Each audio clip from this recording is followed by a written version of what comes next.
Hello, welcome to this special At the Races Guide to the Jumps National Hunt Season preview show in association with Betfair. We're going to look forward to the whole National Hunt campaign, division by division, to make it more digestible for you. We'll go through all the different divisions and see what we're looking forward to. You can get involved as well. Don't forget to check out the At the Races website, by the way. Fantastic job by the team as ever. Loads of contributors, loads of different sections, stable tours going up all the time. A lot of the biggest teams have already been visited. One or two more will be popping up very, very soon as well. All on the attheraces.com website. So do tune in and check that out. Welcome to the show, though. Let me introduce you to our panellists joining us here today. We are joined by Mr. Kevin Blake from Ireland and Mr. Matt Chapman from GB as well. They are both very, very welcome. Welcome, Matt. We're just getting the National Hunt season underway. What at this moment in the season is getting you jiggy? What are you looking forward to? Well, two things mainly. Shishkin winning the champion chase, but in a right old battle with Chacun Poursoir, who'll run right to the line, despite what some people say about him getting up the hill. And for me, always the most exciting categories are the novice chasers. And if you just look at the possibilities in the Arkle chase, Bob Olinger, Fernie Hollow, My Drogo, Third Time Lucky, who in my opinion has already put up one performance good enough to win the Arkle already. And then, of course, there's the big question about appreciate it. There is indeed. You are even jiggier than I anticipated, Matt, at this early stage in the season. Kevin Blake is with us. Now, Kevin, you were personally involved in handing the Aussies their backsides on a plate down under just before we recorded this. Are Ireland going to once again hand GB their backsides on a plate this National Hunt season? It's probably an odds-on shot at the minute, Boyce, isn't it? Look, we saw it last season. It was all a bit one-sided. And look, such is the nature of jumps racing. You know, it takes a few years for things to pan out and the wheels to turn. So it would seem that the Irish are in the driving seat. We've seen how active Gordon Elliott has been. Gordon in particular has been at those sales for point-to-point horses for the last couple of years. It seems that the conveyor belt of young horses coming through seems to be at this side of the Irish Sea. But you do never know. I'm sure we'll touch on plenty of British-trained horses that could potentially stop some of the rot this season. We will. We've got our fair share of stars over here. Matt's mentioned a couple already. And, of course, we think we sorted out the handicapping finally as well. Start to bring down some of our handicap ratings at long last, something that one or two of us have thought would be a good idea for a long time. Let's start with our first section, which is the novice hurdle division, which will tend to try and split between the 2 mile types and the staying types, but it is an exciting section, the novice hurdlers, and both of you put together a bit of a shortlist, I know, and a lot of agreement, obviously, and probably the obvious place to start the champion bumper, Sir Gerhardt and Kilcruit, who fought that out, and then they sort of reverse form subsequently as well. So those are the obvious pair to kick off with, I think. We'll have a look at the Supreme market, where I think Sir Gerhardt is preferred and Kilcruit is preferred in the betting for the middle distance one. 6-1 Sir Gerhardt. John Bon will come to in due course as well. There, Kilcruit there. Those are the current Betfair prices for the Supreme. Dysart Dynamo next in with Iron Maximus, but a big gap between the top 3. But let's start with Sir Gerhardt and Kilcruit. It's a bit early in the campaign, Kevin, to be playing Willie Mullins bingo and working out where everything is going. But what's your instinct about this pair and where they might head? It's interesting because I think the Mullins camp have half suggested in the way they do that they might think Sir Gerhardt might be more of a mid-range type, which surprised me because he's looked the speedier of the two so far. The champion bumper at Cheltenham, tactical race, a real emphasis on speed in the context of a champion bumper, and Sir Gerhardt was showed to really good effect in that set of circumstances. They then went to Punchestown to rematch, and it was a very different race. There was much more pace on, and Sir Gerhardt was kind of up in the teeth of the race and weakened, whereas Kilcruit was given a patient ride and was very strong in the finish. So in my mind, I see Sir Gerhardt as the 2 miler of the pair, and Kilcruit perhaps as the mid-ranger, the 2.5 miler. But I suppose cast their mind back to this very day last year where we're talking about Appreciate It, and Willie Mullins was seeing him as potentially a 3 miler, and he ended up winning the Supreme Novices. So plenty can change. And look, all important, Boyce, is we can't wait to see these horses jump a hurdle in public, because all dreams and aspirations can go out the window very quickly if they don't fancy jumping hurdles very well. So it's going to be an exciting few weeks when these horses start reappearing. Some big question marks still, obviously, Matt, in terms of where they'll end up. And often the horses who end up being staying types do start off in the Supreme in terms of festival targets. What about John Bond, who's quite prominent there in the market? Huge purchase, of course, for JP and for Nicky Henderson. Yes, the relation to Duvan could be absolutely anything. Couldn't have done anything much more on the debut. I mean, in some ways, it's just a case of wait and see. But everything in the breeding, everything in the debut performance, everything in the fact that connections are not stupid, even though they might dish the cash around. They clearly thought it was worth spending on this horse. So he could be absolutely anything. Of the other two that we just mentioned, I was lucky enough to select Sir Gerhard at Cheltenham, but I came away very surprised that I'd won the bumper. I mean, I felt that Kilcruit was easily the best horse in the Cheltenham bumper and should have beaten Sir Gerhard. And it was merely Rachel Blackmore's riding of Sir Gerhard that won the race that day. I feel Sir Gerhard nicked the bumper at Cheltenham, and I feel that Kilcruit is a better horse than Sir Gerhard. OK, and he got the better of him next time, as Kevin outlined. What else should we look at? Another one from the champion bumper, well, two actually, I think, that are worth mentioning. Three Stripe Life, who was third that day, Kevin, was only having his second start, and I thought just sort of weakened out a little bit in the finish. He'll be stronger this year. You'd imagine so, Boyce. Yeah, look, it was an eye-catching run. Look, sometimes it can pay to delve a little bit further back in these Grade 1 bumpers. Because, you know, they can be a big ask of a horse at that stage of their career. There's always a few that emerge from it and make that jump from not quite up to it in the champion bumper, but being right in the mix as a novice hurdler. So he'd be one that would be on that list for sure. The other one from the champion bumper that I do think is worth mentioning is over here, Matt, and that's LA Bell for the Skelton. She's run a few really big races in good bumpers as well. So she could go places, and presumably in lots of options for the mares, you know. So yes, as far as looking for champions are concerned, I'm never quite as keen as predicting the mares as I am perhaps the geldings. She could be Boyce. The other horse I really wanted to give a mention to was I Am Maximus of Nicky Henderson. That's in the colours of Claudio Gretsch, son of Authorised. A lot of people won't even remember I Am Maximus because he's only ever raced once, a 5-year-old gelding. But when he did race, it was in a bumper this day at Cheltenham. And just look at the horse on the left there. That is a horse who might just win a Gold Cup one day. That's My Drogo. And look, not all horses go on the same. I have no idea whether I Am Maximus will progress like My Drogo did. We'll talk about him later in the show. But if I Am Maximus did happen to progress as much as My Drogo or even more, he would be a very, very exciting young horse for the Nicky Henderson camp. And I don't know about Kevin but, you know, not many Henderson horses don't jump. They seem to have incredible schooling down there at the yard at Seven Barrows. And I would imagine that they're all pretty excited about I Am Maximus. I Am Maximus for Nicky Henderson's team. What about you, Kevin? What about Joseph O'Brien, who started the jump season flying, hasn't he? Has he got anything we should watch out for in this sort of bracket?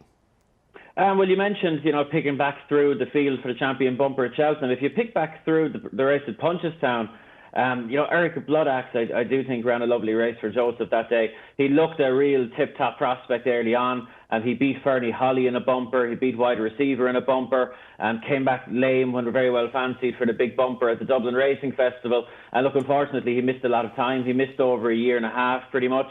But he never had anything bad. It was a combination of smaller things, little muscular issues. He never had a bad injury. So it was great to see him back. He only got just back in time for the back end of last season. And I thought that was a great run in the champion bumper, considering how long he'd been off. He was up in the teeth of the race again, like Sir Gerhard, and he finished fourth. And he was to start off in a maiden hurdle a couple of weeks ago, but the ground just got a bit quick. He's ready to go as soon as it rains a bit. And he's just the most big, gorgeous horse you've ever seen. He really should make into a jumper. And, you know, while there'll be a big emphasis on those ones that dominated the finish of the various champion bumpers, I wouldn't like to forget about him. Yeah, Eric Bloodaxe worth keeping an eye on. What else have we got? Nappers Hill has come out and won a novice hurdle already, Matt. Well, I mean, I put Nappers Hill in my list because I quite like horses that are decent from their bumper form. And Nappers Hill won at Chepstow, Ascot and Aintree as a bumper horse. So you know the horse has ability. It was a Grade 2 at Aintree. Ascot was a decent race. So we know this horse has an engine. Couldn't really have done much worse on hurdling debut at Chepstow than he did, to be quite frank. But he won. So to be crabbing him in any way is a bit mean to start with. But he jumped terrible. He hung left on the run-in. To be quite frank, as a potential star, he looked horrible. But he's now unbeaten in 4. He can only do massively better from that. And a lot of people will be against him because of that debut. And he only has to iron out the jumping. And you've got this huge engine waiting to happen. And again, that could be a horse who improves, dramatically for that first run at Chepstow. And I have absolutely no doubt that the champion trainer will have schooled this horse over and over. Having said that, he did say that he'd schooled the horse over and over before the debut. But, I'm willing to give the horse another chance because we know he's good. Yeah, and he will get plenty of work. We know that from Paul Nicholls and the team. You're chuckling away there, Kevin, presumably because not jumping very well is a pretty significant flaw for a jumper. Yeah, it's not like it's a fundamental part of the sport or anything, So we wanted that put off, man.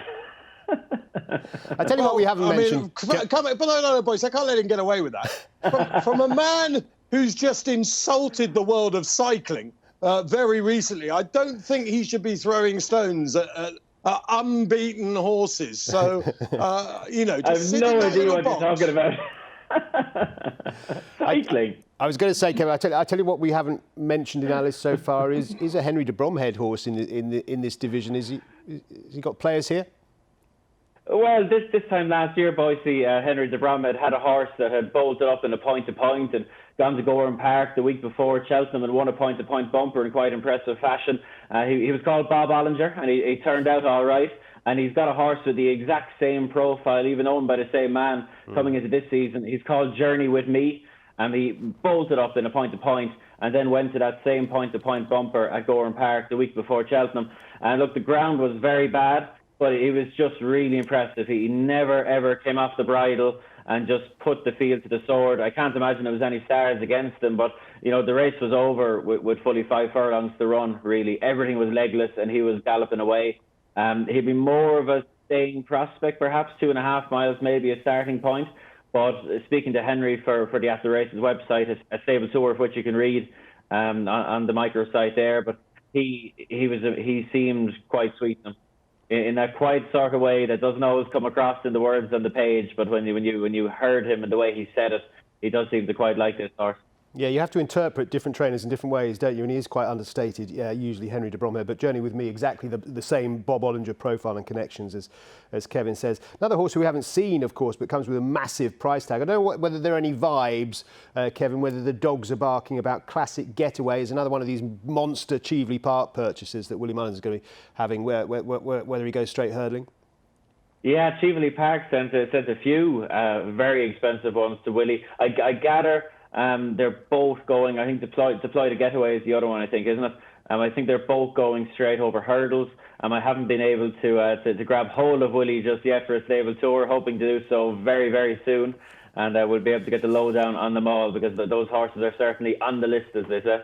Yeah, absolutely. Do keep your eye on the microsite at theraces.com/jumps for everything that's going on the jump scene. Kevin, with that Henry de Bromhead stable, there's some brilliant stuff on there already. Some top teams already being visited, both sides of the Irish Sea. So keep your eye on that for the latest. And if you've got views on who's going to be a top novice hurdler, tell us. Put it in the comments below. You can check out what's been said already. Add your comments. Who's going to be your novice hurdler to follow? You don't have to specify a division even. Just who are the top novice hurdlers on your mind with the season ahead. Now, novice chasers. Matt's already said this is what really gets him jiggy. And my goodness, we've got some mouth-watering horses on the list for novice chasers coming into this season. Let's start with the Arkle market, which tends to flag up.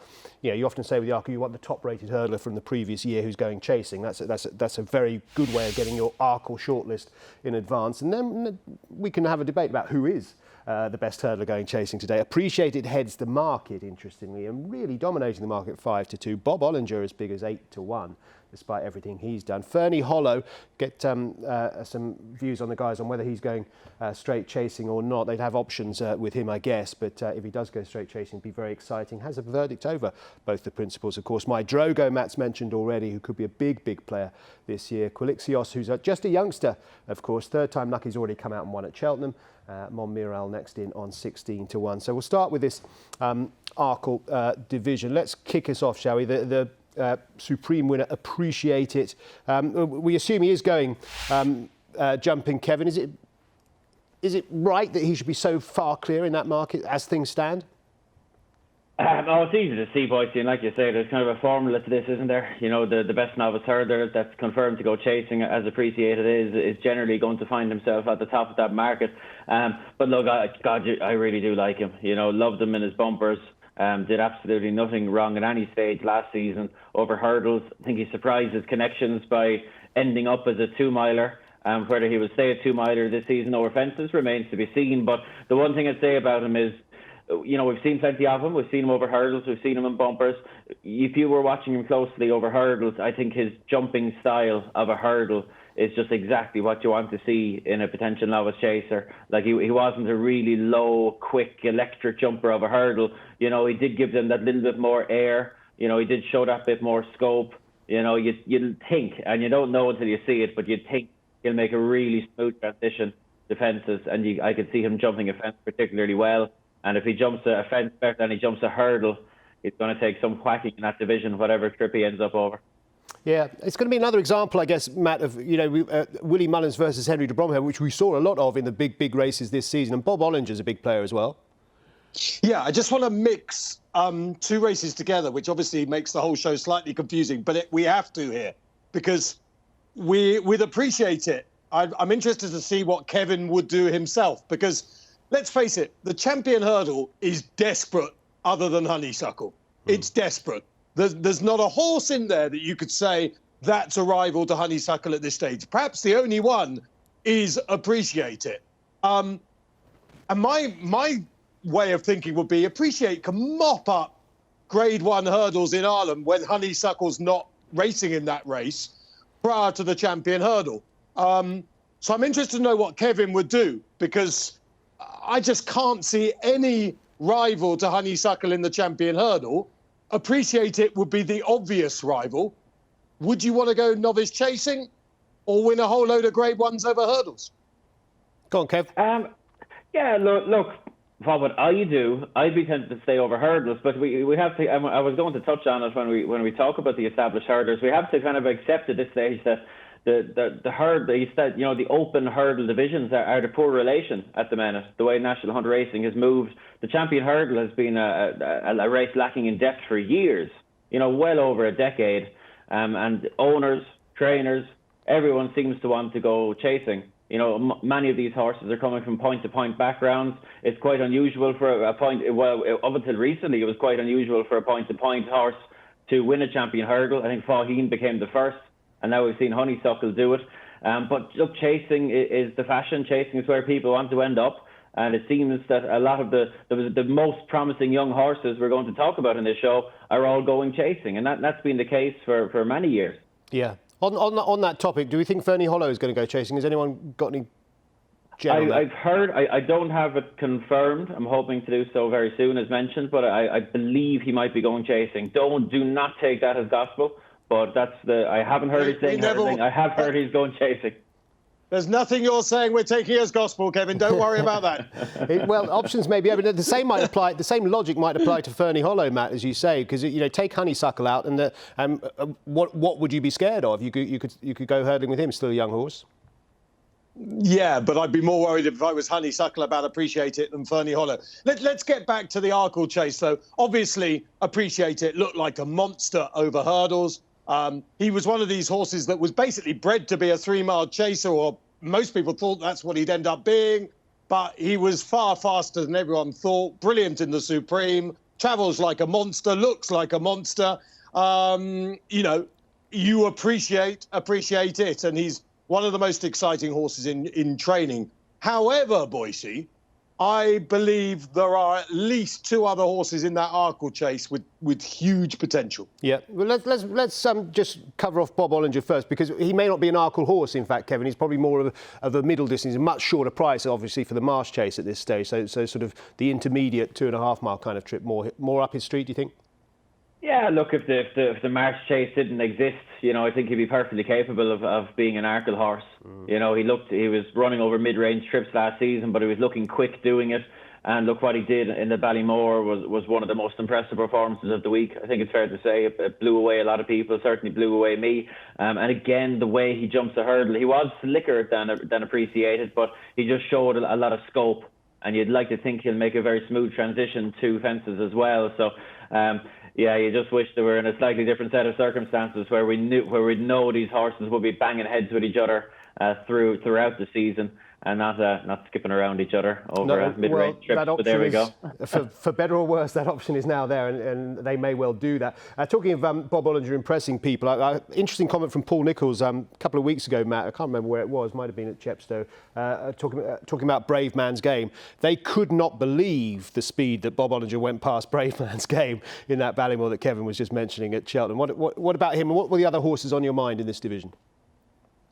Yeah, I mean, look, Bob Olinger is clearly talented. I don't think he's as good as Appreciated, and I'd be surprised if he could beat Appreciated over this distance. But obviously, if Bob Olinger jumps and Appreciated doesn't, then Bob Olinger would come into the reckoning.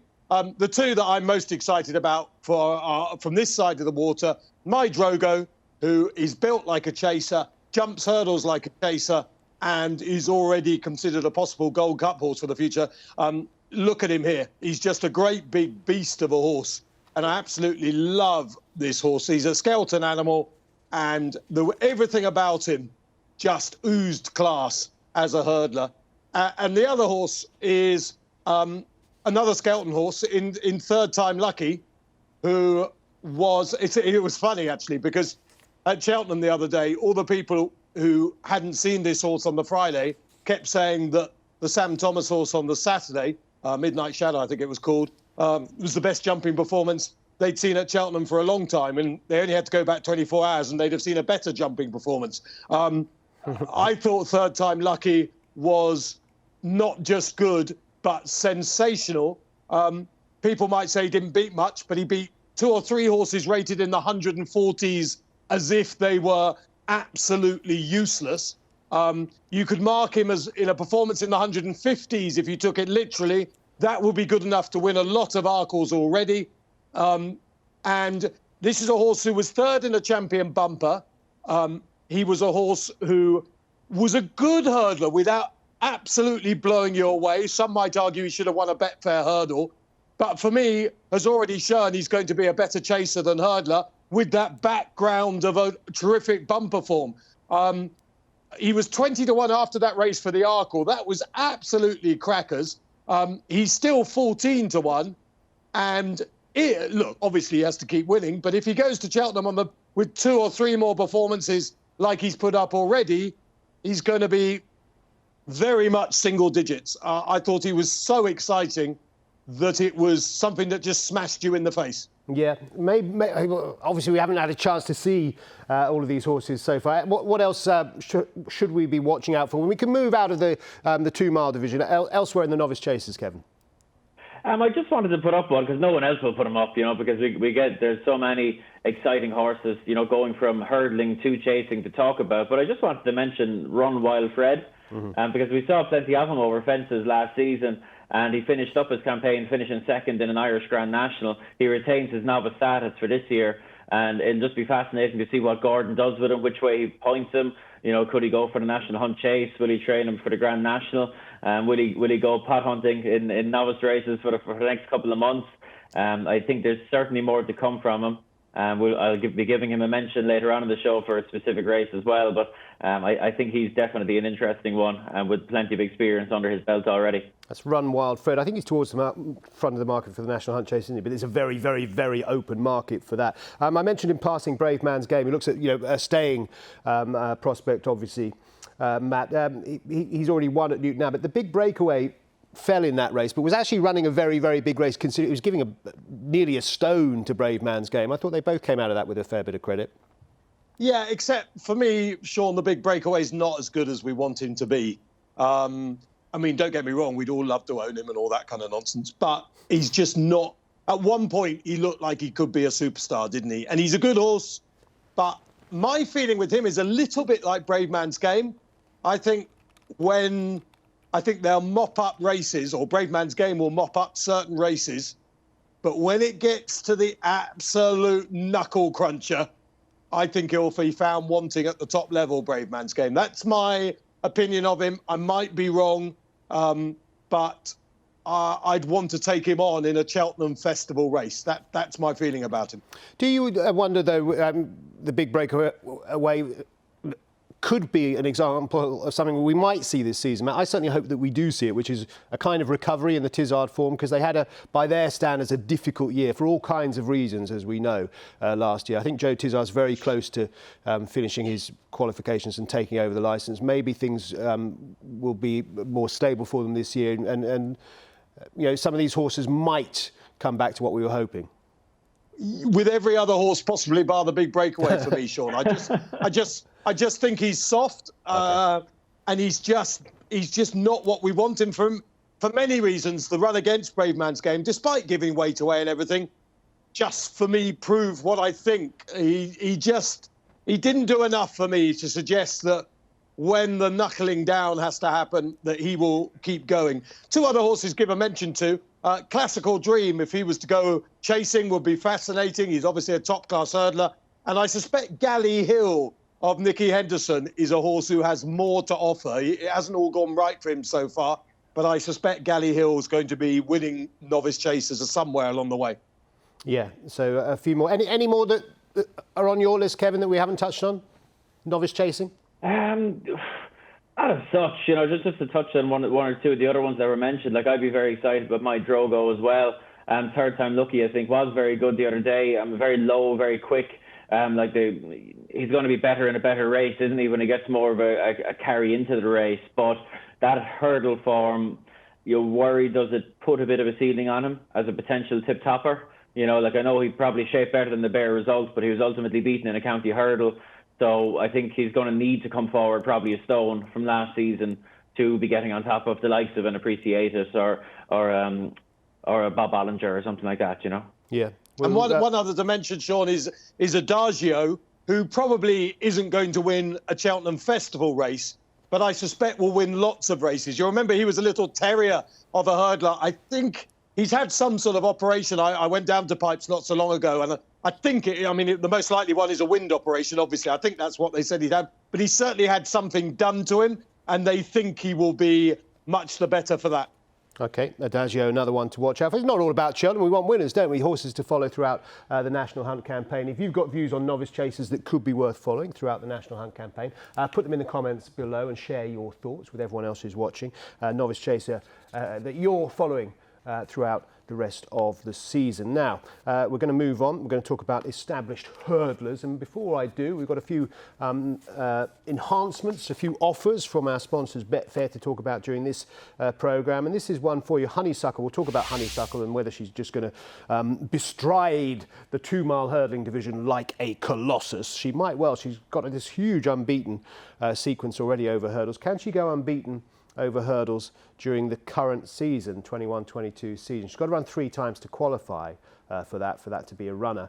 That bet, that's an interesting one. What's going to beat her, I suppose? 5-1 if you want to be with Honeysuckle all the way through the campaign. Shishkin to win the Tingle Creek and the Champion Chase, 5-2. That's arguably less appealing because that's a competitive division, and it'd be a similar price to win the Champion Chase at this stage. But I guess if he wins the Tingle Creek by a street, he's going to shorten up. So if you're a big fan of Tingle Creek, of Shishkin, then Tingle Creek Champion Chase double at a special price of 5-2. But the Honeysuckle 5-1, that might be some takers for that with her very, very big fan club. Now, let's talk about the established hurdlers. We have to start with Honeysuckle. You made the point, Matt, that she's dominating the division, and we can see this here. It's 10-1 bar her currently for the champion hurdle, and beyond that are quite a few horses that might not even be hurdling this season. So I don't know where you stand. Kevin's made the point. It's become a poor relation, the hurdling division. I'm not sure that that's entirely true. We've seen some very good champion hurdlers in recent years. What's your take on the situation in that division?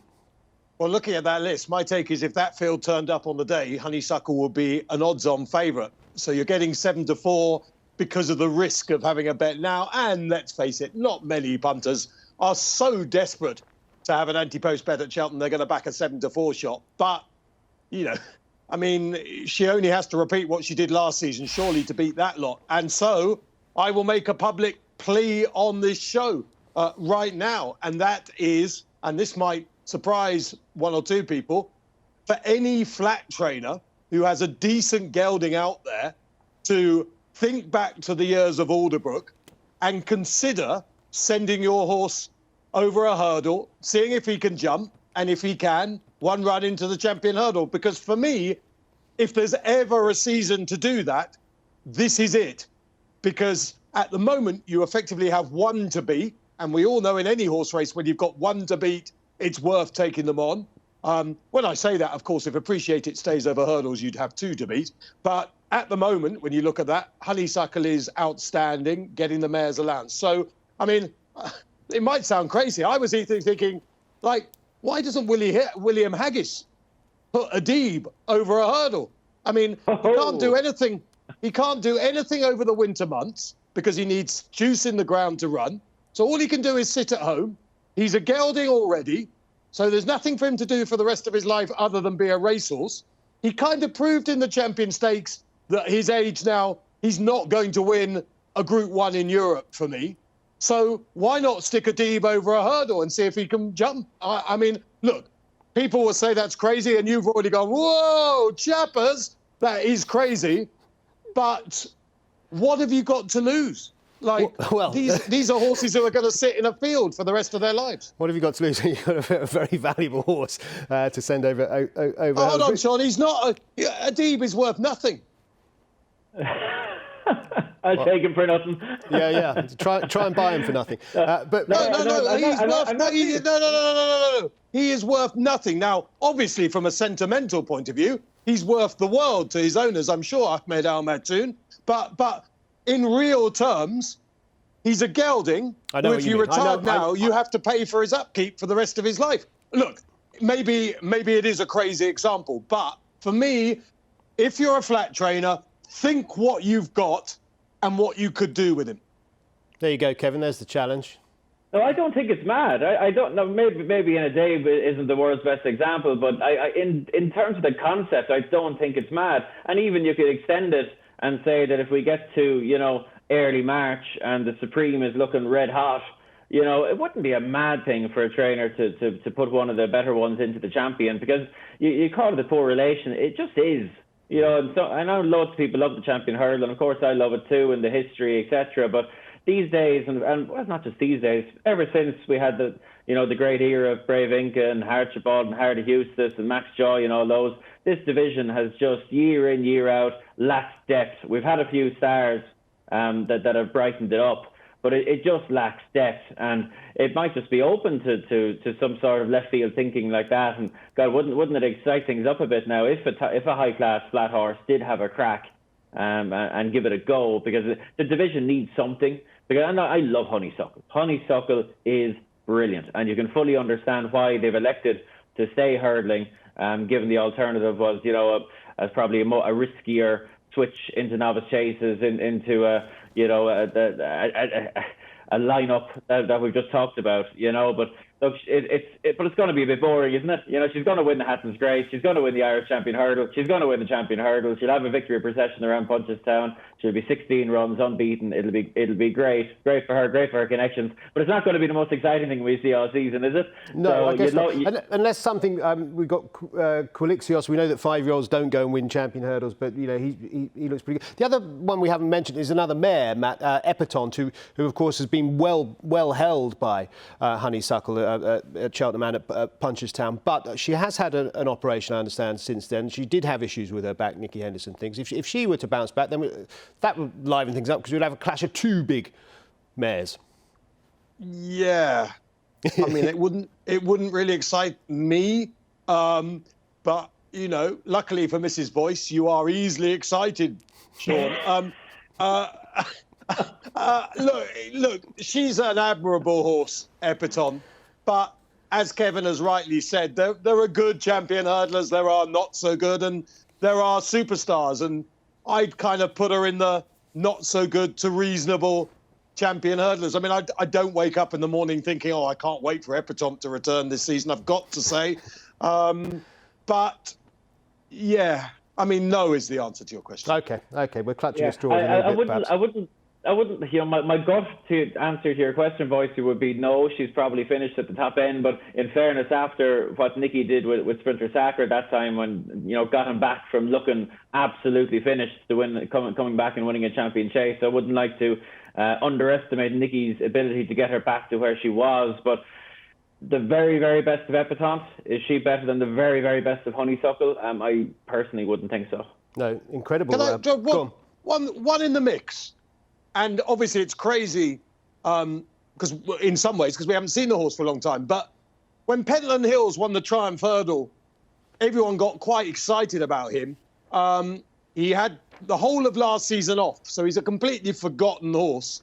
And who knows whether he'll ever return to form. But if we're scratching at straws to try and find something, Pentland Hills, after a season off, he might return in good shape, he might not. I mean, I don't think for 1 minute Pentland Hills will beat Honeysuckle, but we're trying to just have a conversation about a horse who might return with something to give. Yes, I think his best chance would be if Paul Carberry also comes out of retirement to ride him. Well, that's a very long price double, Nicky. is it? Very long price double. What about the stayers? Because that's quite sort of cloudy as well, I suppose, isn't it? Could Flooring Porter defend his crown? What do you make of his level of form, Kevin? The Stayers Hurdle division, and I'd never say it is more interesting than the champion hurdle scene, isn't it? You know, these two divisions just wouldn't set you alight at all. But at least there's a bit of depth to the staying division, and there's plenty of interest there. Look, in terms of Flooring Porter, like, very talented, but definitely has a quirk to him. I wouldn't judge him too harshly on Punchestown. I think he really has to go left-handed. He has a thing where he hangs left-handed and jumps left-handed, and we really thought at Punchestown he didn't help Johnny Moore at all. So getting him going back left-handed would be a help to him. But look, there's some very good horses in this division still. You know, Time Hill. Unfortunately, we didn't get to see him at Cheltenham. We got to see him back at Aintree, and he was very good in out-battling Roxana. And I'm just slightly surprised at how dismissive people have been of Paisley Park. Look, I know it's the bones of 2 years. We saw him in his pomp. But, you know, I'd forgive him what happened at Aintree. There was very little between him and Time Hill last year. He's not ancient for a staying hurdler. He's 9 rising 10.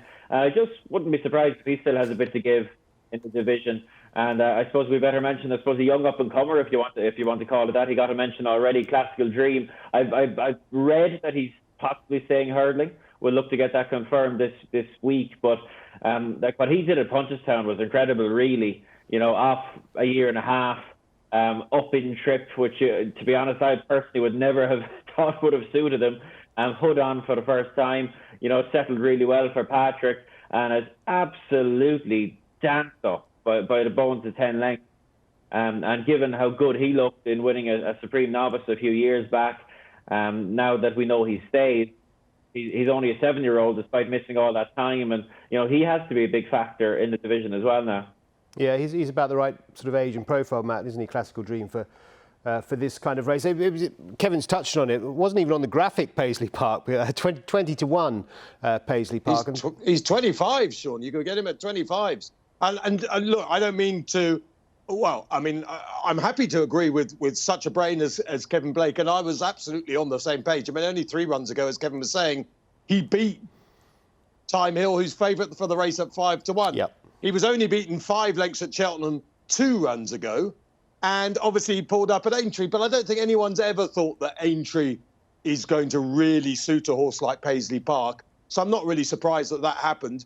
Look, when you're having anti-post bets, the first thing you say to yourself is, how likely is the horse to run in the race? Well, barring injury, Paisley Park will be in the Stayers Hurdle. So immediately you've got one sort of tick off the route. And if he's there, the chances are he's not going to be 25-1. So as an each-way bet, I wouldn't put you off. The other horse that I think is worth a mention, I knew Kevin wouldn't mention him because, of course, for those of us who napped him up, he absolutely put Kevin in his box, and that's Buzz, who landed the Cesarovic, despite the fact that Kevin said Willie Mullins was going to train the first 6 home, a British train winner of the Cesarovic with Buzz. And, you know, he was an up-and-coming hurdler. I don't know whether he'll stay, because just because he's won the Cesarovic doesn't mean he'll stay 3 miles over hurdles. But he's the kind of horse who gets buried away. Again, if Paul Carberry was riding, he'd be perfect on Buzz. Just sit still out the back. He jumps really well, conserve that turn of foot, and he definitely has a turn of foot. And the way he finished off in the Cesarovic would strongly suggest that he's going to stay 2 miles 6 at the very least. So, again, if you're looking for a horse who might just progress, Buzz of Nicky Henderson, I wouldn't put you off having just a second look at him. Yeah, he's worth considering as a staying time. Tell you who else who's sort of thereabouts, Kevin, and I'm guessing he's in that 25-1 bracket along with Paisley Park, despite being thereabouts at this level, is Ronald Pump, who keeps running well in these races. He does. He's been brilliant for his connections. I know they've had a little bit of bad luck with him at times in the last couple of seasons in terms of getting him to where they wanted to be. But look, he wouldn't be top on my list. But again, like Matt says, I don't think this horse is going to go back chasing. So if you have a horse that's going to be aimed at that race and no other, you've won half the battle, I think. And I better just briefly return to Paisley Park, because there's an interesting thing about him that I forgot to mention. Matt mentioned he was only beaten 5 lengths in the Sayers Hurdle last season. You remember he was declared for his prep race, I think it was at Cheltenham, and the race was rained off, and his connections were pretty annoyed about that, because they felt he really is one that benefits from a run, prior to the big target. So in that context, you could even mark up his run of the Sayers Hurdle. So like I mentioned at the top of it, I'm just surprised the market's been so dismissive of him. And as Matt mentioned, 25-1 I think is very big. Okay. I just on Classical Dream, I don't think he's a proper stare. I think he's the mirror image, although obviously not as good as Faheen, who won that Stairs Hurdle at Punchestown, but wasn't a real 3-miler. I don't think Classical Dream is either. I just think it's a funny time of year where you get weird horses winning weird races in that weird place of Ireland. Sorry, Boyce, I'm bringing us round in circles again. I'm taking a leaf out of Matt Chapman's book with a view to his attitude to running orders. But just to briefly go back to the Champion Hurdle, one that I forgot to mention in terms of the maybe one that could step up into that gap, Monmoral, Paul Nichols. He's staying over hurdles this season, and if you watch back his performance at Aintree, they skipped Cheltenham with him. He was really good beating Adagio. They decided to ride him a bit quieter that day. It seemed to really suit him. He was strong at the finish. I always spend this time of year warning people, don't be assuming that these 4-year-olds can make the jump up. But given the scene is just so devoid of exciting alternatives to Honeysuckle, I would mention him. I wouldn't be surprised if he could make a bit of an impact in open company. There you go, Monmiral, another one for your shortlist there from Kevin. Don't forget that enhanced price. If, like the fellas there, you agree that the division is wide open for Honeysuckle to dominate it once again. What was it, 5-1, I think, wasn't it, the Betfair special for her to go unbeaten in the National Hunt campaign. Let's move on to the chasers, the established chasers, open class chasing away from the novices. And once again, this is an exciting division. Kevin mentioned earlier, this is where people want to be. This is where the big guns are, and this is where a lot of the superstars are going to be this season. And we'll start again with, we'll look more at the 2-milers, then more at the stayers as well. And Shishkin, when we started our programme, this was the one, Matt, that was getting you the most jiggy, Shishkin. We need a superstar, and he keeps on finding them, doesn't he, Mr. Henderson? Yeah, he reminds me so much of Remittance Man, Shishkin. Just pure class.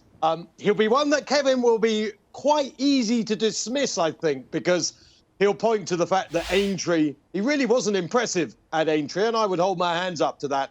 But he'd done a lot, and he'd already shown that he was an absolute monster, Shishkin. I don't think we've seen the best of him yet either. He just travels, jumps. He's just everything you would want in a 2-mile chaser. And again, is there much strength in depth to the Champion Chase? Ooh. Well, if you're in the camp that thinks that Chacun Pour Soi doesn't get up the hill, outside of that, I'm not so sure there is. I'm not an Energumene fan. I certainly don't think Grenadine is good enough, and Put the Kettle On is clearly outclassed at the top level. First Flow doesn't like going left-handed, although he will be interesting right-handed in lots of races. I'm a big fan of Chacun Pour Soi. I don't believe he doesn't get up the hill, but the problem is he's facing a monster. This will be won by the British, because British is best. We know that because we've always said it. Shishkin, the monster of the season ahead. You should say what you think, Matt. Matt's dismissed Energumene, just shrugged that aside, just don't like him. We don't know what would have happened if they met last season. We hope they do meet this season, Yes, Kevin. we do. Yeah, we certainly hope they do meet this season. It was a real downer now when Energumene was ruled out of Cheltenham, because that was the clash we were looking forward to. It left Shishkin, who was deadly last season, but he just never met a racehorse, did he? You know, we found out he's a much better horse than Eldorado Allen, and that's about all we found out about him last season. It was just a pity that he didn't meet a real good one. Energumene was the one that promised to be the one to show us how good Shishkin is. We didn't get to see it. And again, we didn't get to see Energumene against a really good horse either, you could argue. He did his thing, won by wide margins. I would have had little concerns about him going to Cheltenham, just on a sounder surface. He does jump a bit right-handed at times. So, look, I would really be looking forward to seeing it. Such is the nature of the way we set up our season. We're not going to see it before Cheltenham, if at all. So we'll have plenty of time to build up to it and look forward to it. But hopefully the two of them have smooth preparations. And, you know, it'd be great if we got to see a bit of a clash in the Tingle Creek between one or more of them. But we'll have to wait and see on that. And Chacun Pour Soi, you can't be dismissive of him. Look, Cheltenham was undoubtedly disappointing. But, you know, there was little mitigation here and there. And he came back out and did what he was doing all season back in Punchestown, you know, beating Allaho. So you can't discount him. You know, he's the one that's been there. What do you think was the mitigation, Kevin, at Cheltenham? Because Matt's saying he hasn't come up the hill, basically. What was your take then, to see it differently? You know, I think they'd ride him a little bit differently, maybe be a bit more aggressive with him. You know, I don't think the hill as such was the issue, but I know his connections were kind of ruining afterwards, that maybe they should have done a couple of things a little bit differently. And I definitely want to see him there again before I start getting bullish about it. And look, Matt was very dismissive of Put the Kettle On. We have to mention her. Outrageous, isn't it? Outrageous. Arca winner, Champion Chase winner, and Cheltenham is her track. Well, this is it. You know, you can crab her form perhaps and say that her form away from Cheltenham put the ceiling on her. But luckily for her, the Champion Chase is run at Cheltenham, and she seems to absolutely love it. I believe she's going to go for the Schlur Chase next, I believe. And I can't wait to see her. She's rock hard. She's tough as nails. She loves the place. You know, there's no questions about her in the hill. She absolutely loves it. Comes alive for it. So you'd be brave to be that dismissive now, but we know Matt's a brave man. Well, absolutely. Yeah, I mean, if the Champion Chase was between Put the Kettle On, Special Tiara, and Dodging Bullets, then, you know, that might be the case. But unfortunately for all three of those, the Champion Chase has a superstar in it, if not one, maybe even two. Yes, let's assume that there are two, Kevin. We know that Matt is with Shishkin, currently 7-4. It sounds like Matt would be with Shishkin 7-1 on. He's so confident that Shishkin is the dominant horse. 7-4, Shishkin. I think it was 4-1 Energumene, wasn't it? Yeah, you don't have to bet now, but if you did, how do you bet? Look, if they'd met at Cheltenham, I would have been leaning towards Shishkin, because he just doesn't have some of those little question marks that I mentioned about Energumene. You know, Energumene will still be a bit of an unknown quantity, despite doing what he did last season. When he goes up in class, he'll have to answer some questions, I think, going that way around at the top level. You know, I know the ground wasn't too bad at Punchestown, but I thought it was more impressive on a more testing surface through the summer. Through the winter, he seemed to jump better out of it. So all that considered, you know, if I'd actually put them in that pecking order right now, perhaps I'd certainly have Energumene the third best out of the three. But if you made me have a bet of the prices, I think it would probably be Chacun Pour Soi. But that's no disrespect to Shishkin. That's simply a price thing. Yeah, Energumene 4-1 there currently. And of course, the proper bet is put the kettle on, isn't it, at 14-1. Never mind the quality away from Cheltenham, feel the value at Cheltenham. Let's move up to the Gold Cup kind of division, the staying chasers on the open scene. And this is where Henry de Bromhead has such a powerful hand once again. Top of the market currently, Minella, Indo, A Plus Tard, next on 7-1. Envoy Allen, we haven't touched on so far today, 12-1. Chantry House, 14-1. Al Boom Photo, 20-1. Bounce Back. Champ will have his fans as well. Delta Work also there on 20-1. Shishkin quoted at 25-1. We'll come back to that. But can Henry de Bromhead win another Gold Cup, Kevin? How do you see the pecking order there to start with? Yeah, he definitely can, Boyce. And look, this time last year on this show, you know, I was raving about Minella Indo as a potential Gold Cup horse, and ended up going off him as the season went on, only for him to bounce back like he did. And he's just a lovely horse. He has all those tools that you want your Gold Cup horse to have. You know, bar that blip at Leopardstown last season, he's a wonderful jumper of a fence. He's a lovely, efficient type of horse, and he proved his stamina for the extreme test that the Gold Cup is. Last March. So I don't think, speaking of Henry, I remember at the beginning of last season he was saying he wanted to keep him busier. I don't think he'll keep him quite as busy this season, but I think he'll hit all the big pressure points, and he could well end up in the King George by the sounds of it, which is interesting because they are very keen to keep A Plus Tard left-handed, which would obviously mean Leopardstown. And in an effort to split them, I wouldn't be shocked if Minella Indo goes to the King George. I think it would suit him quite well. And yeah, it'd be an awful lot of fun to see him over there against the best of British in the match-up corner. It's a very powerful team, the de Bromhead team. Matt, what's your take on this division? I think A Plus Tard will always struggle to beat Minella Indo over this trip. You slightly stuttered over Al Boom Photo, who for me is absolutely the anti-post bet in the Cheltenham Gold Cup. He's a bit like the Paisley Park bet in the Stairs Hurdle, really. But most importantly, William Mullins has said he's going to run him more. And I think he's just been gagging to run more. I just felt he was a bit rusty in the Gold Cup last year. He still finished third. There's no way he should be 20-1. Top price I can find in the village. So for me, he's absolutely the bet. I did have a chat with Nicky Henderson. I mean, he's basically said in publications Champ had to have attention to his back. Well, Nicky was much more forthright than that when I spoke to him. I mean, he basically said he almost had to have a new back, Champ. I mean, it sounds like he's had a major back operation. And he seemed to have a twinkle in his eye again about Champ, who has never really caught my imagination quite as much as some others, but he's clearly got an engine, Champ. And if whatever they've done to his back has meant or does mean that he won't have any jumping issues anymore, and he jumped brilliantly from time to time, it's not as if he's always been a bad jumper, then he's fascinating. But at this stage, absolutely anti-post, Al Boom Photo, each way at 20-1, bang. It's simple. It's simple.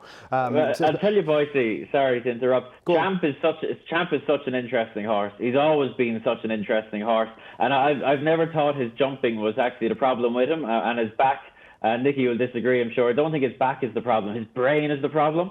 He's just never been very good at Hold on, Kevin Blake. Are you saying they've given a horse a major back operation despite the fact there's nothing wrong with his back? Well, I'm not speaking about this specific case, Matt, but that kissing spine surgery... Well, I am speaking about this specific case. I'll speak in generalities. This kissing spine surgery has become very, very popular amongst jumps trainers, and sometimes when they, again, not being specific to this case, sometimes when they think there might be a small problem there, they'll go and they'll do it, a little bit like they do with breeding operations, kind of in the hope that it might help. But Champ, to me, you watch him closely, he runs into trouble when he has to shorten at a fence and use his brain and work it out, and his brain melts and he chests the fence. That's happened again and again and again with him.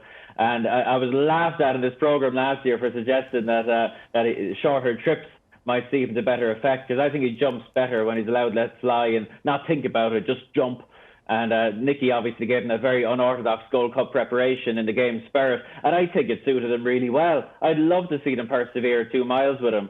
You know, he gave So Royal a real race, often interrupted prep. I don't think they'll do it. They have Shishkin, but I certainly don't think he's a Gold Cup horse. He won an RSA when the race, we talked about it a lot last year. You know, Minella, Indo and Allaho went at it too far out. Champ picked up the pieces. You know, I'd like to see him over shorter trips, Ryanair possibly, if that floated your boat. But I think the key is you just have to let him roll at his fences. Don't let him think about it. Fire him at the fences, and he'll come up for you and jump them well. So I'm fascinated to see the next chapter of the Champ story, because I know personally I've had an awful lot of fun trying to work him out for the last few years. Some fascinating theories, which unfortunately we probably won't see tested, seems to be the conclusion there regarding Champ. You said that last season, Boyce. We saw with the game spirit, so you never know. We'll see, and we'll see whether they may well tune in. Kevin, take your thoughts on board and change his campaign. Talking of no-brainers, Clan des Obeaux for the King George, Matt, is that a no-brainer? Does he just turn up and take it again? I wouldn't say I don't think he's so good, Clan des Obeaux, that he just takes it, but it depends who else turns up, doesn't it? And when you look at that list, there's not many in there that would totally surprise you. Just one horse is down there, Royal Pagar, right down the bottom. I wouldn't totally give up on him just because he blew out in the Gold Cup, because, you know, it was a big ask at that stage of his career. And just going back to the Gold Cup, mixing it in with this conversation with the King George, just one horse who we don't know how good he might be, and he's 50-1 for the Gold Cup, Secret Reprieve. Slightly a forgotten horse because he hasn't run since absolutely hacking up in the Welsh National almost a year ago now. Obviously, he never made it to Aintree. Didn't get in by 1, which was absolutely gutting, I think, for the race and for a lot of us. But this is a horse who it wouldn't totally surprise you if he was a Gold Cup contender come March. He's got size, he's got scope. He could have any amount of ability. He stays, and he's still a young horse, 7-year-old. He could be anything, couldn't he, still?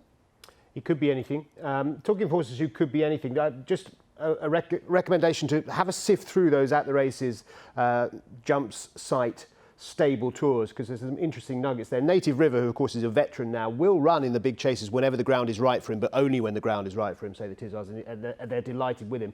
But also quite a positive mention for a horse we've all totally forgotten about, and for good reason. Defi de Soy, who sort of disappeared off the face of the earth.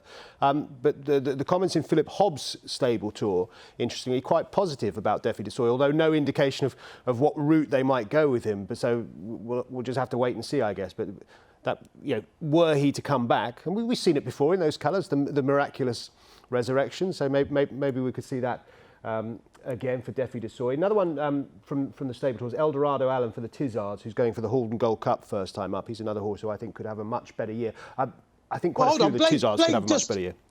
Blake just said that was rubbish a few moments ago. He literally completely dissed Eldorado Allen. Remember in the conversation with Shishkin, he said basically Eldorado Allen was useless, despite the fact that it's a Grade 2 winner. You can make the case that Eldorado Allen has been flattered by 1 or 2 performances where he's been ridden very conservatively and picked up the pieces. But I'd be more optimistic. And as I say, I'm taking this stance, Kevin, that quite a few of these Tizzard horses are going to be stronger this year than last. Yeah, look, and you could well be right. But look, to correct Matt, what I said was we found out that Shishkin is a better horse than Eldorado Allen. I think that's what you said, Kevin. I don't think Matt would disagree with that. Have to scroll back if you're watching this online and see what Kevin actually said about Eldorado Allen. Yeah, you watch it back. He was so dismissive of Terry Warner. If you're watching this, Terry, I apologise on Kevin's behalf. But I'll tell you, boys, just to throw 2 more names at you from the same race at Aintree that we haven't mentioned yet, Chantry House and Espoir de Rome, because with Chantry House, obviously, he won at Cheltenham, but all the chat was about Envoy Allen falling down, etc. But Chantry House, in fairness, did nothing wrong, and then he went to Aintree, and it was, opinions will differ. I thought Chantry House might go and get Espoir de Rome when that one exited 2 out, but Look, I think he's a lovely horse, Chantry House. He's always looked a lovely horse. There could be more to come from him. I wouldn't underestimate him.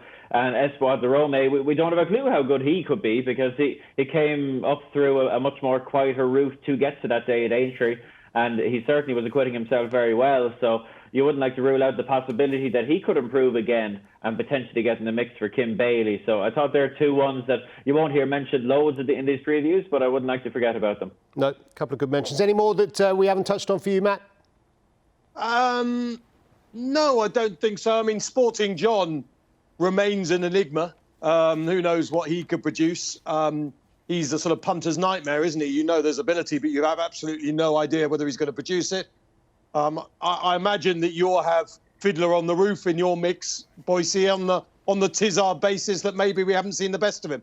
Yeah, absolutely. And actually, we're going to move on to our next phase of our programme, actually. We're going to ask some big questions for the season as a whole. So we'll touch on a few yards who might fall into that bracket, I think. On the open chase division, though, give us your thoughts, make your comments in the comments below. Who do you think is going to be the top chaser this season? Top 2-miler, top staying chaser? Get the chat going in the comments down below, and don't forget, as I say, to check out those stable tours on the At The Races website. There's some brilliant stuff on there, and it's being added to. We're waiting on the Mullins tour. That's Mr. Blake's next objective, I think, and that's going to.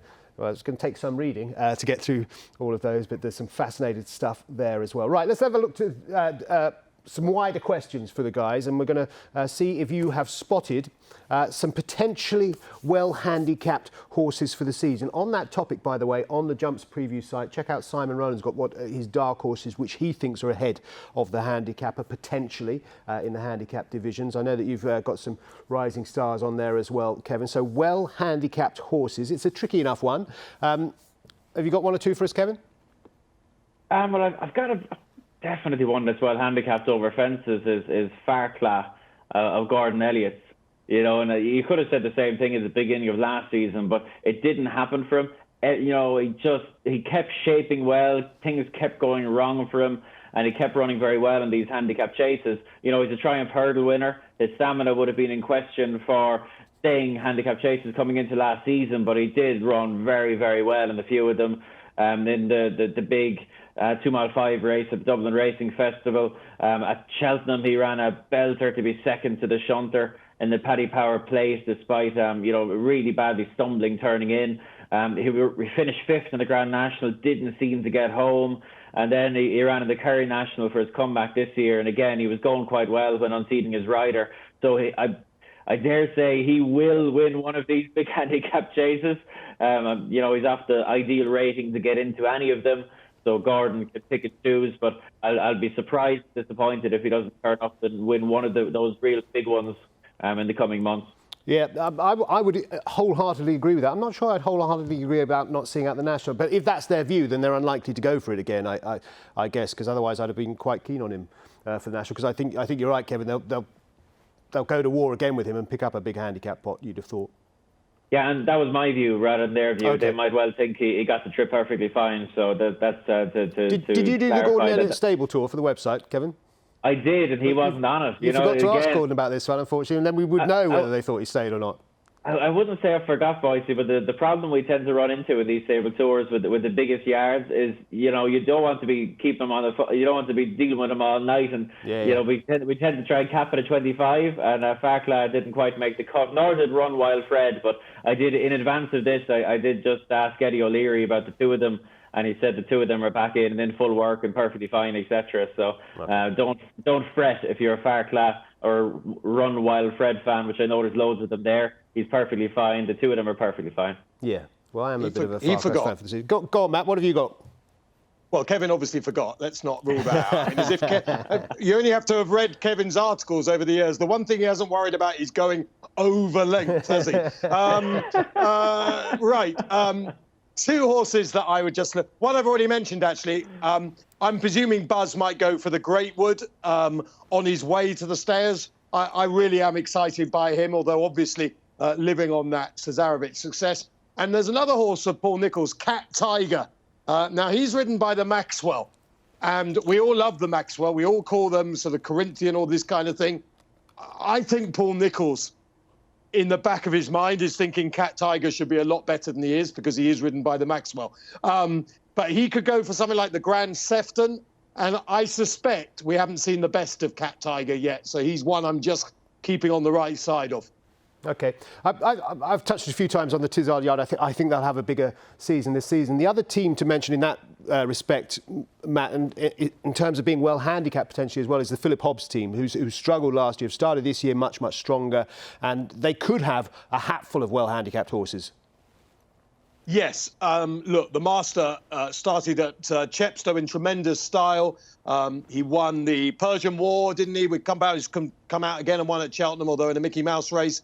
And he also won the Silver Trophy that weekend. The form is continuing. Time Hill, of course, the stable star, who could be winning all sorts of big races. So, yes. And I think it's great to see because, you know, he's been around a long time now, Philip Hobbs, and you never like to see, in some ways, one of those real top trainers slightly slipping away. You've mentioned Defi Desoy. I'm not that excited by Defi Desoy these days, but we know he does have a lot of ability. So it would be great if the man I like to call the master trainer is right in there in the mix with that West Country sort of hardcore group of absolute monsters. The same can be said for David Pipe as well. You know, I'd like to see Pipey absolutely bringing that Pipe name back to the forefront of the big races once again. And I think David is determined to do so. You could argue that he could just sit back and retire. They've got plenty of money, the Pipes. He doesn't really need to train. He could just live forever quite happily. But I feel that the fire still burns bright in his mind as well. Yep, so a few teams to keep on side, the Hobbs and the Pipe team, potentially. Dostal Phil was one that sort of jumped out at me from the Philip Hobbs stable tour as well. So do check those out in terms of potentially well handicapped horses. Some clues in the stable tours if you go through them, that's for sure. Grand National. One horse, sorry, Boyce, just completely interrupt here. None of us have just mentioned that Waiting Patiently has changed stables. Do we think that could cause any difference to him? I don't know. Well, what do you think? Well, I'm just saying that he's a top-class chaser. I mean, I'm not saying that Ruth Jefferson isn't amazing. Because to be honest, I don't know. She did a pretty good job with him, but he's an interesting horse now, Waiting Patiently. We're not throwing him into the well-handicapped, are we? Or... I mean, we're throwing him into it could be anything, aren't we? I mean, I still don't know what his best trip is, but I presume it's 2 miles, 3 and 28 yards. Well, you know, just on a very similar one, actually, that won't get many mentions again, a kind of a stable switch. Lawler, or Layler, however you want to call him, is now with Paul Nicholls. And I spoke to Paul Nicholls for Betfair there a few weeks back, and he was quietly making noises about Lawler. And he's just the type of one. Now, we know he's a very, very talented horse. You just wouldn't be surprised if he turned up now in a big handicap chase, quite possibly very soon, and runs a big one, because we know he likes Cheltenham. And he's definitely an interesting one. I think that's a good shot. He was mentioned by Nichols, Matt, on a race course recently, and we know that Paul Nicholls loves a breathing operation. But if that was the issue with this horse, and you know also that Nicholls, if he's spotted that and if he's exploited that, will send him into a big handicap first. Well, I was live on a show, and I wanted to know from him the best handicapped horse that he'd ever trained, i.e. the horse that he achieved the most with because it was best handicapped, and he misunderstood the question and just sent me the word law back. So that in itself tells you all you need to know. He thinks that horse is incredibly well handicapped. Well, maybe he didn't misunderstand the question. His best handicapt horse is yet to run, and it's going to be Lawler, so we'll watch out for that. Boyce, if he's better handicapped than Ven Ottery was when Paul Nicholls got a hold of him, I think we'll be in for some fireworks. If you're too young to remember Ven Ottery, look up that one. You'll get a kick out of reading that. He's had a few. No flyers on that team. That's for sure. We touched on the Grand National briefly. Farclas. I wouldn't give up on him as a national horse. Anything else for the national, Kev, at this early stage? Yeah, I do like Run Wild Fred. I mentioned him earlier in the novice division. And I just, I know he's a novice. People will assume he'll go for the National Hunt Chase, and maybe he will. But I just wouldn't be surprised if they go for the Grand National instead. It's a, massively bigger pot. And he looks to have the right set of tools for it. Like he ran a belter to be finished second in the Irish Grand National. I think he would have won it if he jumped the last two a little bit cleaner. he jumped very well the whole way, and he just as he was going, he made a mistake at the second last, and he was coming back, and he made a little mistake at the last, and it just cost him. And, you know, the handicappers put him up, I think, about £5, and he's just in the perfect sort of weight range for the National. So while I don't know exactly what the connections have in mind in terms of how they might move him into the spring and what they might do between now and then, I think he's a big burst for the National, 25 to 1 or something like that. He'd be an interesting one in my mind. But a big price for the National at 25 to 1. They're almost 25 to 1 on the day, man. What are you on about? If he gets there, Matt, he won't be the colour of 25 to 1, I don't think. I don't think anyone is thinking 25 to 1 is a big price for the Grand National. Given that is a terrible selection. Right, Matt, give us yours then, Matt. Give us yours. Matt, the last couple of times we've done these previews, there's been a beautiful little excerpt that we've been able to cut out at a later date. So if Run Wild Fred wins the Grand National, I hope the ATR lads are going to clip up those 15 seconds or so and pump them out on Twitter. I'll give you another great kick because that's lovely now. I like that one. He needs to win it at 5 to 1, though, of course, Kevin, rather than at 25 to 1. That's the only thing. So presumably you've got a 50 or 500 to 1 shot for us, Matt. I mean, I wouldn't even consider having a bet in the Grand National right now, but I would think that if Barrows Saint lines up, he'll be less than 33 to 1 on the day. But there's a big difference between 25 and 33. Shall we carry on? I'm not going to get involved with these childish games you two are playing. On a serious note, we all like to look forward to the big races, but the Grand National, you'd be able to back a lot of horses a week before the race when you know they're pretty likely to run up at similar prices. It's a fair point that Matt makes because it's quite hard to find the juice at this stage. However, I'm going to make it easier for you. Give me one horse in any race. Doesn't have to even be a race that we've talked about. Doesn't have to be a horse that we've talked about. One horse that you would back now. We'll start with you on this one, Matt. You can go first. I can have two. Go on then. We've discussed them. Paisley Park in the Stairs at 20 and Alboom Photo in the Gold Cup at 20. They are too big. I have to accept your first answer because it is called One Horse, One Race, and that was Paisley Park. I'll go Alboom Photo. I'll go Alboom Photo. No, you can't. Paisley Park was your first answer. But the record will show that you also mentioned Alboom Photo, so we won't stitch you up by not clipping that up and showing it when Alboom Photo goes back and reclaims the Gold Cup, if he does. Kevin Blake, One Horse, One Race. That's very straightforward, this Boyce, isn't it? We haven't even mentioned the horse. Allaho was probably the most impressive winner at the whole of the Cheltenham Festival last year. Absolutely dancing in the Ryanair chase from Fakir Dudery, who then went and won the Melling chase.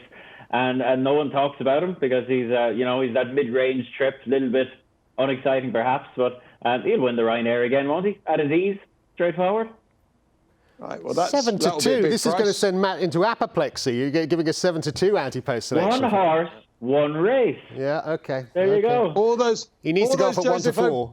All those Joseph O'Brien good things in handicaps, and you've come up with that for our viewers. They must be so relieved that they've watched all the way to the end to get Allaho in the Ryanair, the anti-post favourite. Absolutely sense. I might as well have just put Shishkin in the champion chase. Absolutely useless, Kevin. Useless. Matthew, you have to win to get paid, and he'll win.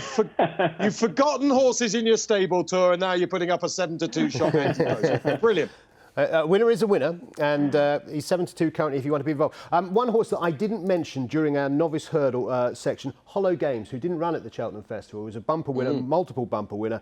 I think that form is looking rather nice. Beat Euro Tiep, who was absolutely lagged up by a wide margin next time out. I think he is in your stable tour. Did Gordon Elliott mention good things for Hollow Games, Kevin? Oh, he made the list, boys. He made the list, and yeah, he's quite excited about him. I think he said that. They made a decision to miss Cheltenham with him. They didn't think it would be the best thing for him at the time, but you got the impression that he likes him as much as any of them, really, in terms of one going hurdling. I got that impression, and he is 50 to 1 for the Ballymore. That's an anti-post bet for you. Hollow Games from the all-powerful Gordon Elliott team at a proper price. Now, trainers and jockeys to look forward to for the season. I suppose you could just say Henry de Bromhead or Willie Mullins or something like that. Maybe you will, Kevin. Give us a trainer and a jockey to follow this season. I was set this task, boys, here. I spent a lot of time looking at the Irish national hunt trainer scene, and it's just incredibly stale at the minute. To be honest, it's well, there could be O'Brien's breaking through both sides of the Irish Sea into the top rank. It seems to me. We'll come to the O'Brien in GB in a minute. But what about Joseph O'Brien? Is this a breakthrough? He's going the other way, Boyce. His team is the smallest team he's ever had over jumps. They've been running well though. They've been flying, since the summer. He's nearly had as much winners, in the first 5 months of this season than he had in the whole of last season. They're going really well, but in terms of a winter team, it is select.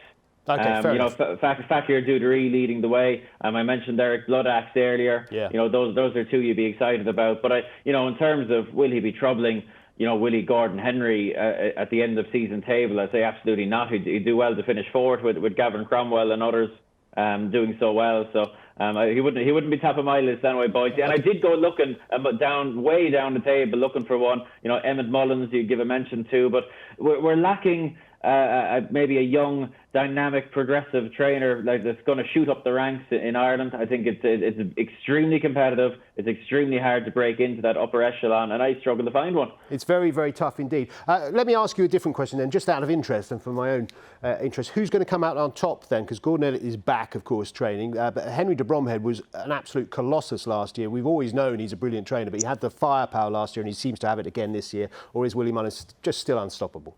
No, it's boring. Willie's unstoppable. Unless something, when we're saying for years that it would take something, catastrophic, essentially, to knock Willie off his perch. And then something catastrophic happened. He lost all the Jigginstown horses and he still kept winning anyway. So he's diversified his ownership base. It's just very difficult to see him getting knocked off. Look a few years down the line, 4 or 5 years, Gordon has been doing a massive job in terms of recruiting point-to-point talent, been very dominant at the sales for the last couple of years, but it will take a few years for that to come around and those horses to get to championship level. So it's hard to see Willie being budged for the next couple of years at least. Fair enough. Right, trainer situation over in GB, Matt. Nichols Henderson is what we're used to. I mentioned a breakthrough at O'Brien, potentially Fergal O'Brien. We've also got the Skeltons with some proper firepower this year. Is there any chance of a shake-up over here? I don't think there'll be a shake-up, but I do think the man who will continue to get back to somewhere near former glories will be Donald McCain. Yeah. He is doing really well, quietly, because he's not got, as far as I can see, loads of graded horses. So he's not hitting the headlines on the Saturdays in the big races at the moment, but he's what one of our old Irish friends would say, tipping away at the moment. And he's doing well. So in the trainers' ranks, I think Donald McCain will continue to progress. And as broadcasters, that's good because Donald's always a fine man for a quote. In the jockeys' ranks, again, no surprises here, but I think Tom O'Brien is going to do really well. I still believe loads of people would have been staggered that he got to 1,000 winners the other day and is one of the most winning race riders in Great Britain. I mean, I don't think most pundits or followers of the sport would ever have believed Tom had ridden that many. And he's going to have a great season, although whether he'll ride the McManus ones of Philip Hobbs or whether those will go to Aidan Coleman is a moot point after Coleman stuck on the McManus winner at Cheltenham the other day. And the other thing is Sam Twiston-Davies, who at the time of recording this just had a lovely double at Cheltenham the other day. I've always said he has the ability to be champion jockey. Is he going to beat Brian Hughes? Probably not. But I still think he is a wonderful jockey who chucks everything at horses and certainly has the ability to be a champion. OK, I'll throw another name into the mix over here, which would be Ewan Willens, who's taken over from Alistair Willens, taken over the licence up there. And strike only a small sample. The strike rate is already very, very healthy and making some nice purchases at the sales in the last week or so as well. So it looks like there's some ambition to kick on there from that team up in the Borders for Ewan Willens. And Jack Tudor has got all the equipment, hasn't he, to kick on from here. He's actually on the cold list at the time of recording this as a jockey, but that's not his fault. You can only ride what you're given. I expect him to kick on this season as well as he whittles away the last of his claim. Now, our friends at Betfair are sponsoring today. What have they got for us in terms of enhancements? Let's just remind you, if you want Honeysuckle on your side and you think she can remain unbeaten this season, she's got to run at least 3 times to do it. 5-1 that Honeysuckle remains unbeaten in the National Hunt campaign. And if you think Shishkin is the good thing that Matt thinks he is, you can have 5-2 to win the Tingle Creek and the Champion Chase. Well, Boyce. Very quickly, who was that? That's me. You didn't ask me for a jockey to follow. This might be the most significant thing I have to say in this whole preview. Apologies, well, Kevin. Thank God we've finally got there. Apologies. we did come away from you before jockey to follow. Yeah, there's a lad there called Shane Fitzgerald, right? And he's come from he's done it a very different way to what most lads do it these days. He didn't ride on the flat. You know, he came through the point-to-point ranks. He's been riding in point-to-points for about 7 years. He turned 24 the other day. I think he's ridden about 50 point-to-point winners. He only turned professional this year with his full claim to play with, and he's been doing really well. You know, he's that bit older, he's that bit more experienced. He's really, really good value for his claim. He's down to £5 now, and he's been winning. You look at what he's been winning on. He won a Kerry National on Assemble, a horse with serious jumping issues. Gave him a beauty of a ride. And even yesterday, there was a horse called Fire Attack that he won on for Joseph that you look back at his form last year, he's a difficult ride, you know, really free. And he jumped out, made the run and settled like a lamb and won well. You know, I think this lad is really good value for his claim. He's not a young fella. He's got loads of experience in the bank. And when he takes £5 off, you're going to want to take notice of it. There you go. A value claim from Shane Fitzgerald, who's already won a Kerry National, which will be near to Kevin's heart there. Shane Fitzgerald, a name to watch out for. Well done, Kevin. Thank you for jumping in and correcting me on that. That's good to have. Many thanks to you, Kevin. Many thanks to you, Matt. And I hope you remain as jiggy throughout the season as you started this special preview programme. Don't forget, you get all the gen on the website on attheraces.com. Do check that out. Dedicated National Hunt preview site. The jumps on attheraces.com. Loads of stuff on there. All the stable tours we've been talking about. Loads of different lists, dark horses, rising stars, well-handicapped horses from Simon Runners. All kinds of stuff to get stuck into on that attheraces.com website. Do check it out. Thanks to Matt, thanks to Kevin, and thank you to you for watching.